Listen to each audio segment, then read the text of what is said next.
Leftists pounced on the Charleston shooting before the bodies were even cold to push their twin agenda of gun control and racial division. Liberals are hastily exploiting this tragic incident to fabricate the myth that there are armies of white people waiting to commit violent hate crimes against blacks. They're even advocating that only white people be disarmed, an inverse of early racist gun control laws which targeted black people. The reality is somewhat different. Here's what they're not telling you. There's no wave of hate crimes being committed by whites against black people. Justice Department figures show that black people comprise 13% of hate crime victims, a figure in line with their population numbers. White people, on the other hand, comprise 65% of hate crime victims.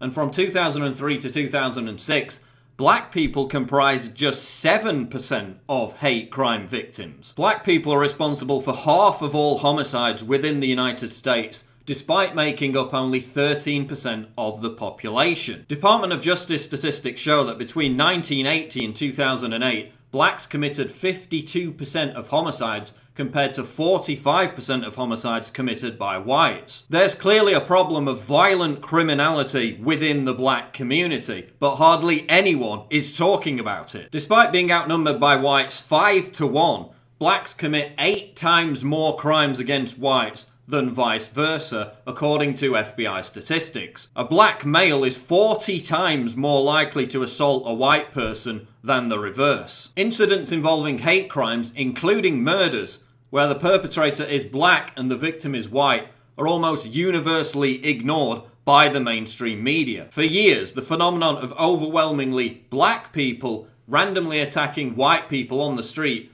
was disguised by the press, calling it the knockout game, when in reality it represented a disturbing wave of violent black on white hate crime. And once again, we're seeing this dumb argument made by liberals who claim that the Charleston shooting isn't being called an act of terrorism simply because the perpetrator is white. They seem to be incapable of visiting dictionary.com and finding out that terrorism means to use violence to coerce for political purposes, particularly targeting institutions of government. Newsflash: when white guys commit acts of terror which are politically motivated, they are labeled terrorists. Bill Ayers, Ted Kaczynski, Timothy McVeigh, Eric Robert Rudolph. They were all denounced as terrorists. When Ishmael Abdullah Brinsley shot 2 NYPD cops in the head last December in a Black Lives Matter revenge attack, which was clearly politically motivated, he wasn't called a terrorist.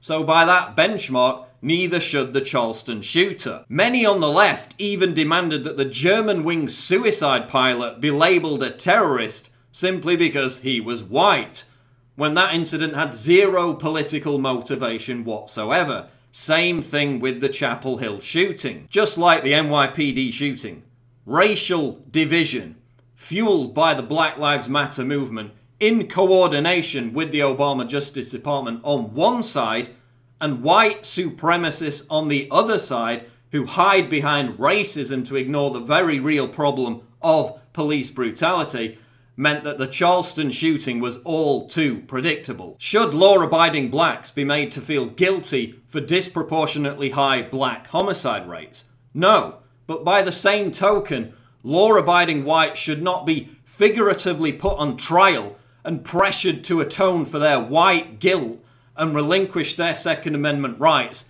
in response to events like the Charleston shooting. So long as the debate continues to be centered around hating on and shaming people for their skin color, resentment on both sides will continue to boil over, encouraging mentally disturbed people to violently act out, with more innocent victims being the price we pay for our obsession with race. Check out the other videos, subscribe to the channel. I'm Paul Joseph Watson for Infowars.com.